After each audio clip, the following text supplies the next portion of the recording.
Welcome back दोस्तों, आप सभी का एक बार फिर से स्वागत है टिकीस न्यूज़ यूपी पर। और दोस्तों आज तारीख हो चुका है 14 अगस्त 2021 दिन शनिवार का। और चलिए उत्तर प्रदेश की तमाम 25 फटाफट नॉन स्टॉप बड़ी खबरों पर नजर डालेंगे। तो दोस्तों आज की तमाम खबरों को आप सभी को जानना महत्वपूर्ण है, तो इस वीडियो को बिना भागे इस वीडियो को एकदम शुरू से लास्ट तक जरूर देखिएगा। साथ ही वीडियो पसंद आए तो वीडियो को लाइक कीजिए और चैनल को सब्सक्राइब कीजिए ताकि उत्तर प्रदेश की तमाम बड़ी खबरें आप तक पहुँचता रहे। तो चलिए उत्तर प्रदेश की तमाम खबरों को शुरू करते हैं।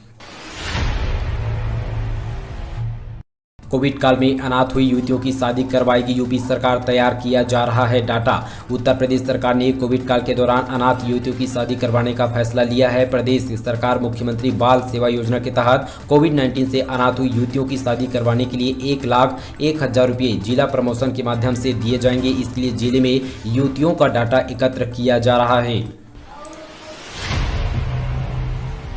यूपी के डिफेंस कॉरिडोर में बनेंगे ड्रोन, 2 कंपनी कर रही है 581 करोड़ रुपए का निवेश। यूपीडा ने एंकोड और साथ ही रिसर्च लैब LLP के कंपनी को और साथ ही Allen and Alwar private limited का अलीगढ़ मोड़ में भूमि आवंटित किया गया है। साथ ही ये दोनों कंपनी ड्रोन बनाने की फैक्ट्री का निर्माण कार्य शुरू करेगी। इसका उपयोग सेना और पुलिस करेगी। हाथरस से गुजरेगा 113 किलोमीटर का। साथ ही यहाँ पे मथुरा बरेली हाईवे 6 महीने में शुरू होगा काम। साथ ही मथुरा बरेली हाईवे बनाने के बाद लोगों को काफ़ी राहत मिल जाएगी। साथ ही 113 किलोमीटर का हाईवे हाथरस जनपद की सीमा से गुजरेगा। साथ ही मुरसान जवाहर गांव में टोल प्लाजा बनेगा। साथ ही मथुरा बरेली मार्ग पर काफ़ी रस रहता है और साथ ही हर वक्त जाम के हालात बने हुए रहते हैं। राया, सोनई और साथ ही मुरसान और हाथरस में लोगों को जाम से जूझना पड़ता है। इसलिए काफ़ी दिनों से प्रभावित हाईवे के लिए राजस्व विभाग और साथ ही NHAI की टीम संयुक्त रूप से सर्वे करना शुरू कर दिया है। इस हाईवे का 113 किलोमीटर हाथरस में शामिल होगा।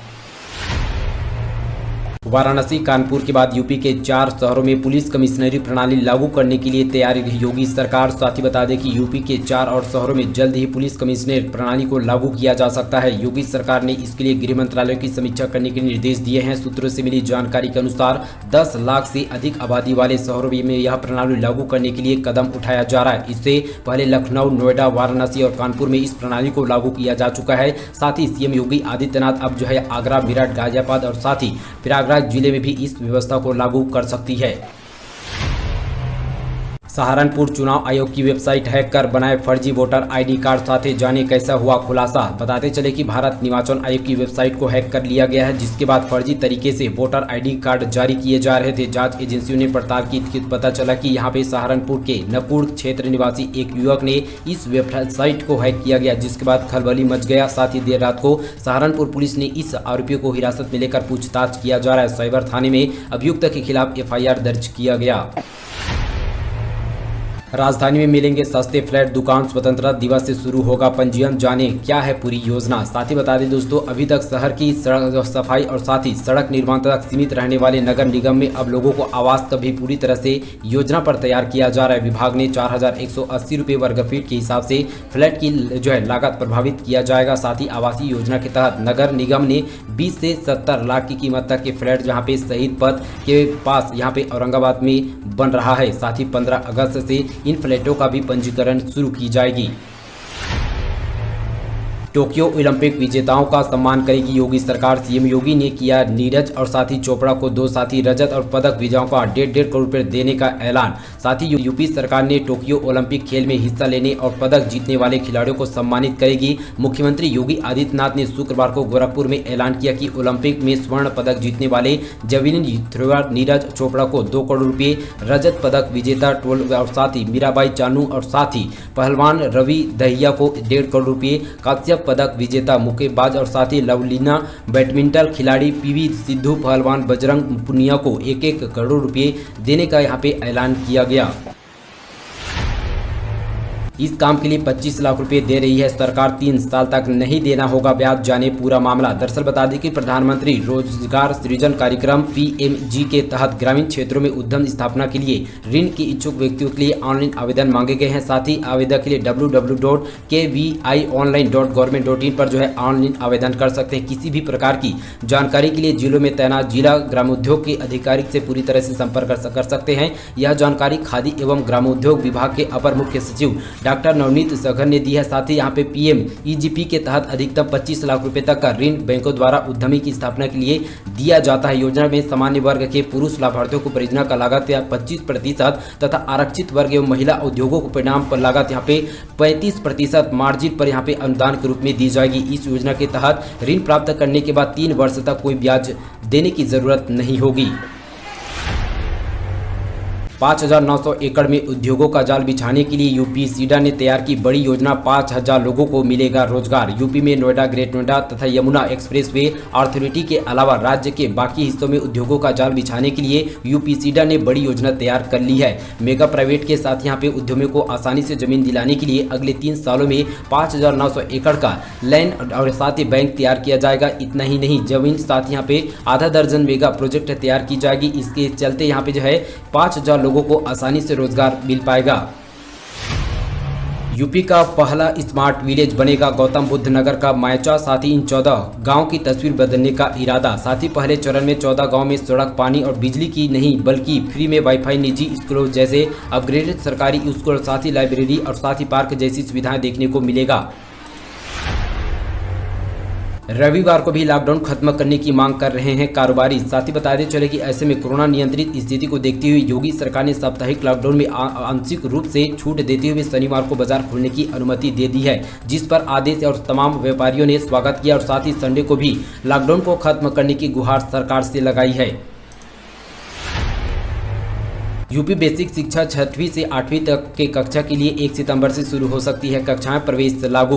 उत्तर प्रदेश सरकार ने उच्च शिक्षण संस्थानों में 50% क्षमता के साथ यहां पे 16 अगस्त से कक्षाएं शुरू करने के निर्देश देने के बाद अब कक्षा 6वीं से 8वीं तक के स्कूलों को भी 1 सितंबर से कक्षा शुरू करने का ऐलान कर दिया है। साथ ही उत्तर प्रदेश के मुख्यमंत्री योगी आदित्यनाथ के कार्यालय से जारी यह गई सूचना के अनुसार राज्य में 6वीं से 8वीं कक्षा के प्रवेश की प्रक्रिया शुरू करने के निर्देश दिए हैं। साथ ही इन छात्रों यानी यहाँ पे 6वीं से 8वीं तक के यहाँ पे कक्षाएं 1 सितंबर से शुरू की जा सकेगी। यात्रियों के लिए राहत। 15 अगस्त से एसी इलेक्ट्रॉनिक बस का सफर सस्ता हुआ। साथ ही बताते चले कि ऐसे में इलेक्ट्रॉनिक बसों में सफर करने वाले यात्रियों के लिए राहत भरी खबर है। 15 अगस्त से इलेक्ट्रॉनिक बसों का सफर सस्ता हो जाएगा। नगर विकास मंत्री आशुतोष टंडन की घोषणा के बाद इलेक्ट्रॉनिक सिटी बसों का किराया साधारण सिटी बसों के बराबर ही हो पाएगा। आप मॉल में शॉपिंग करिए या मूवी देखिए, बाहर चार्ज होती रहेगी आपकी इलेक्ट्रॉनिक कार। साथ ही दोस्तों बता दें कि यहाँ पे शॉपिंग या मूवी देखते आप अपनी इलेक्ट्रॉनिक कार या स्कूटी बाइक को चार्ज कर सकते हैं। इसके लिए आपको अलग से वक्त निकालना नहीं पड़ेगा। इलेक्ट्रॉनिक चार्ज स्टेशन लगाने के लिए केंद्र सरकार द्वारा कुछ इसी तरह की योजना पर काम कर रही है। जल्द ही ग्रेट नोएडा में इस पर 100 इलेक्ट्रॉनिक चार्जिंग स्टेशन लगाए जाने पर काम चल रही है। इलेक्ट्रॉनिक एफिशिएंट और सर्विस लिमिटेड इसके लिए शहर का सर्वे कर रही है। साथ ही इलेक्ट्रॉनिक बाहर LG लाइन ने चार्ज कर रहे, साथ ही LT लाइन इसी तरह से चार्ज करती रहेगी। यूपी बीएड प्रवेश परीक्षा के नतीजे इस तारीख हो सकते हैं जारी। साथ ही उत्तर प्रदेश की संयुक्त बीएड प्रवेश परीक्षा 2021 6 अगस्त को आयोजित हो चुकी है। प्रवेश परीक्षा का परिणाम घोषित किए जाने की संभावित तिथि 27 अगस्त तय किया गया है। रिजल्ट आते ही ऑनलाइन काउंसलिंग फिर से शुरू की जाएगी। साथ ही ऑनलाइन काउंसलिंग शुरू करने की तिथि 1 सितंबर और शैक्षणिक सत्र के आरंभ की तिथि 6 सितंबर 2021 होगी। नोएडा ग्रेट नोएडा में बिजली उपभोक्ताओं पर बकाया 300 करोड़ रुपए अब कटेंगे कनेक्शन। साथ ही इन दिनों गौतम बुद्ध नगर का बिजली विभाग खास पूरी तरह से परेशान है। उसकी परेशानी की वजह 300 करोड़ रुपए बकाया है। साथ ही 300 करोड़ रुपए की यह भारी भरकम रकम उसके अपने ही बिजली उपभोक्ताओं यहाँ पर बकाया हुआ बचा हुआ है। साथ ही ऐसे में नोएडा ग्रेट नोएडा में शहर और ग्रामीण इलाकों को मिलाकर करीब 4000 उपभोक्ताओं ऐसे हैं जिन्होंने कोरोना और लॉकडाउन के चलते अपना बिजली का बिल जमा नहीं किया हुआ है। अगर समय रहते यहाँ पे बिजली बिल के जमा अगर नहीं किया जाता तो उन सभी का जो है यहाँ पे कनेक्शन जो है यहाँ पे काट दिया जाएगा। प्रदेश में एक्टिव केस 500 से नीचे बीते 24 घंटों में मिले 33 नए संक्रमित। साथ ही दोस्तों वैश्विक महामारी कोरोना वायरस संक्रमण पर नियंत्रण के लिए सीएम योगी आदित्यनाथ लगातार मॉनिटरिंग कर बड़ा असर सामने देखने को मिला है। ऐसे में प्रदेश में अब तक एक्टिव केस यहाँ पे 469 पर सिमट चुका। बीते 24 घंटों में 2 लाख से ज्यादा लोगों की सैंपल किया गया, जिसमें यहाँ पे 33 संक्रमितों की पहचान किया गया। इसी अवधि में यहाँ पे 44 मरीज ठीक होकर अपने अपने घर जा चुके हैं। रक्षाबंधन पर यात्रियों के लिए चलेगी 11,000 बसें, क्या महिलाओं को किराए में मिलेगी छूट। साथ ही इस बार रक्षाबंधन पर 11,000 बसों का बेड़क यहां पे सड़क पर उतारने की तैयारी पर सरकार है, ताकि अधिक से अधिक लोगों को रक्षाबंधन पर बसों से सफर करना आसान हो सके। मुख्यमंत्री की मंशा पर परिवहन नगर निगम ने प्रशासन तैयारी शुरू कर दी है। साथ ही रक्षाबंधन पर महिलाओं को किराए में मिलने वाले छूट की अभी कोई आधिकारिक घोषणा नहीं है। 154 करोड़ की टैक्स चोरी में पान मसाला कंपनी मालिक तथा निर्देशक को जेल हो चुकी है। कानपुर के एसएनके पान मसाला कंपनी मालिक और निर्देशक को गुरुवार को मेरठ में प्रभारी स्पेशल सीजेएन साथी अदालत में पेश किया गया था। अदालत ने आरोपी को न्यायिक हिरासत में लेकर 14 दिनों के लिए जेल भेज दिया गया। लखनऊ में तैयार होगी देश की दूसरी BSL-4 लैब। वायरस और जैविक हथियारों पर होगा रिसर्च। कोरोना और उससे भी खतरनाक माने जाने वाले दुनिया भर के अज्ञात वायरस और जैविक आतंकवाद के मुकाबले के लिए लखनऊ के रहमान खेड़ा में जमीन खोज ली गई है। किंग जॉर्ज चिकित्सा विश्वविद्यालय KGM ने देश की दूसरी बायोमेट्रिक लेवल 4 BSL-4 लैब के लिए 50 एकड़ भूमि का चिन्हांकन किया जा चुका है।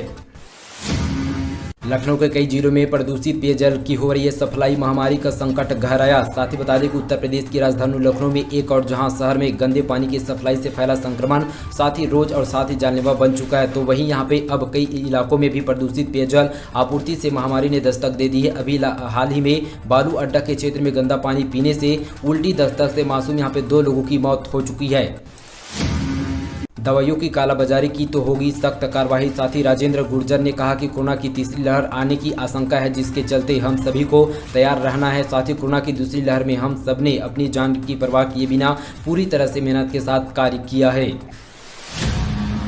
यूपी, हरियाणा, हिमाचल सहित इन राज्यों में होगी सेना भर्ती रैली। यहां देखिए पूरा शेड्यूल। साथ ही बता दें कि भारतीय सेना में यूपी, हरियाणा और पंजाब, हिमाचल प्रदेश सहित कई राज्यों में सेना भर्ती रैली के लिए नोटिफिकेशन जारी कर दिया गया है। सेना भर्ती रैली में शामिल होने के लिए अभ्यर्थी सेना की आधिकारिक वेबसाइट joinindianarmy.nice.in पर जाकर आवेदन कर सकते हैं। यह जानकारी किन किन राज्यों के लिए भारतीय सेना ने किस पदों के लिए भर्ती की रैली अधिसूचना जारी किया गया, इस वेबसाइट के जरिए आपको पूरी जानकारी मिल पाएगी।